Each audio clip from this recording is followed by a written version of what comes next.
ఇప్పటివరకు ఇప్పుడున్న జనరేషన్లో మీరు వర్క్ చేసినా చేయని డైరెక్టర్స్ ఎవరైనా చెప్పండి. ఇప్పుడున్న డైరెక్టర్స్లో మీకు నచ్చిన ఒక ఇద్దరు డైరెక్టర్స్ చెప్పండి.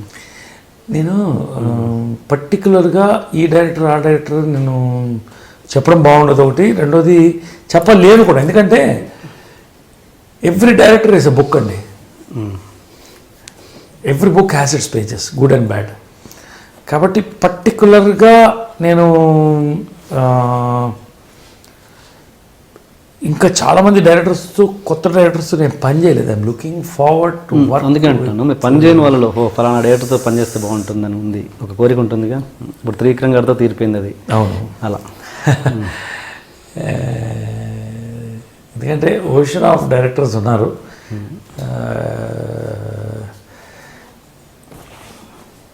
There are lot of directors. I don't know particular name చెప్పడం అనేది ఎంతవరకు సబబని నేను ఆలోచిస్తున్నాను. I been hearing lot of this Pataas director, చాలా టాలెంటెడ్ అని. I been thinking of him. And అట్లా అని కాదు, there are lot of directors. I don't want name, I don't want comment on that, because ఎంతోమంది కొత్త డైరెక్టర్స్, సీజన్ డైరెక్టర్స్ ఇద్దరు నన్ను approach అవుతున్నారు. ఇలాంటి వాళ్ళతో చాలామందితో నేను చేయాలి. I don't want name. No problem. After 35 years I'm still racing to the top. Stardom వచ్చేది పోతుందండి.